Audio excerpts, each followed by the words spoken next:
What's up everyone, Patrick here, welcome back. Moving on to the next question dealing with circles. So we have to find the equation of a circle for all of these three scenarios here, where it's going to be centered at part A, 2 and 3 with a radius of 7. Part B, it's going to be centered at -4, -1 with a radius of 2√5. And then for part C, it's going to be centered at -5 and 2 with the coordinate 1 and 10 lying on the circle. So notice that in this particular case, the center of a circle is somewhere other than the origin. So far up to this point, we've been dealing with circles that are centered at the origin, but now they're going to be centered somewhere else. And just in general, let's say that a circle is centered at the coordinate h and k. This is a popular way to represent the center of a circle generally with these letters h and k. Your textbook may use different letters. I'm going to use h and k. Basically, the formula for that is going to be x minus h, so minus the x value of the center squared plus y minus k. Right? Y minus the y value of the center of the circle squared, and then that's going to equal r squared, like that. And so if you think about it, this also can be applied to when the center of the circle is at 0 and 0. Right? If the center of the circle is at 0 and 0, well, notice that in this case the h is 0 and then the k is 0. So if we plug that in here, we'll have x minus 0, which is just x, and that's going to be squared, plus y minus 0, which is just y, that's going to be squared, and then we're going to have r squared on the right side. That's where that formula for a circle centered at 0, 0 really comes from. This is the more general format for any circle that's centered at that coordinate. So this is what we're going to be applying for these questions here. So keeping that formula, let's keep that formula written at the top, and we're going to apply it to all these scenarios to get the equation of the circle. Okay, and the center of the circle is going to be at h and k. So in this particular case, it's centered at 2 and 3. Okay, so the h value is 2, the k value is 3, and so we would just plug that in. So we'd end up with x minus 2 squared plus y minus 3 squared, and that's going to equal r squared. Notice that we're told the radius is 7, so plugging in 7 there, 7 to the power 2 would give us 49. And then that's the final answer for part A. That ends up being the equation of the circle with this center with a radius of 7. This is the format you're going to see it in. Okay, so whenever you see a more complex format on that left side in this kind of format, then you know that the center of the circle is somewhere other than the origin. Right, so this ends up being the answer for part A.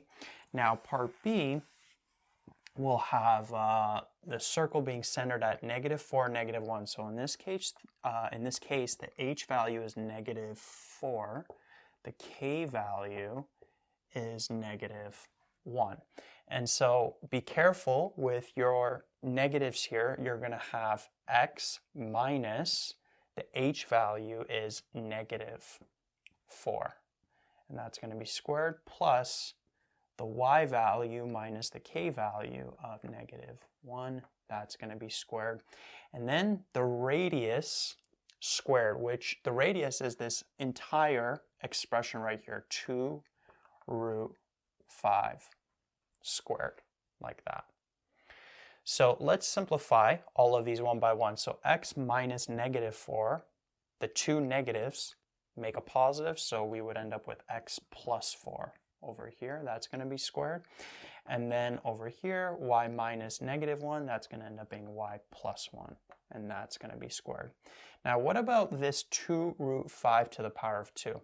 Now, just in general, whenever you're multiplying two things, okay, and then you have it to some kind of exponent, well, you could take each of those things separately to that exponent, like that.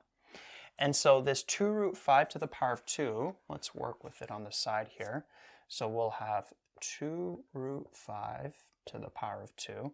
So we could take the 2 to the power of 2, and then we could take the root 5 to the power of 2 like that. 2 to the power of 2 gives us 4. Root 5 to the power of 2, root of anything to the power of 2 is just what is under that square root. So root 5 to the power of 2 is just going to give us 5. And then 4 times 5 gives us 20, like that. And so this entire right side simplifies to 20, like that. And so right there, that ends up being the answer for part B. So you could kind of see these brackets here, the signs sort of switch because you're minusing whatever that h and k value is. So notice we have a +4, +1. And notice that the center of the circle is at -4, -1. Before we had x minus 2, y minus 3, right? -2, -3. Then we have +2, +3. So the signs sort of switch. And sometimes you'll be given maybe an equation like this, right? And then you'll be asked to find the center of the circle and then find the radius. Okay, so it could also go the other way. Right now we're given the center, given the radius, and we have to find the equation. Right, so that's the answer to part B. Now, what about part C? This one is a little bit unique because notice we're not given the radius, we're given the center of the circle, and we're given a point that's lying on the circle. And so we're going to have to find the radius. So let's first deal with that center. So we'd end up with x minus -5. That's going to be squared, and then we'll have y minus 2. That will be squared, and then we'll have r squared. Let's leave that right there. So over here, we'd end up with x plus 5 squared plus y minus 2 squared is equal to r squared.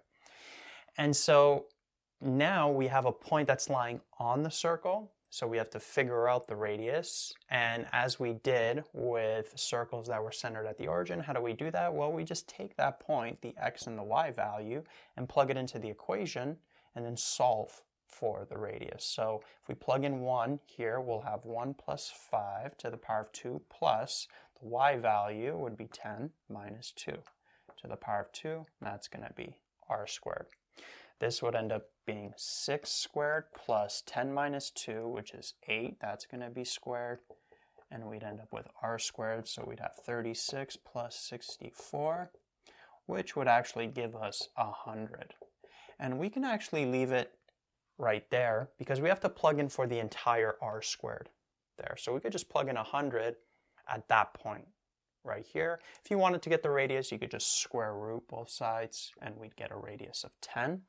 And then you could just take that 10 and plug it in for the r. 10 to the power of 2 is 100. But since we're plugging in for the entire r squared, we could just plug in 100 for that. And so the final equation for part C ends up being x plus 5 squared plus y minus 2 squared is equal to 100. All right, so just a couple of different scenarios of where we have to get the equation of a circle that's centered somewhere other than the origin.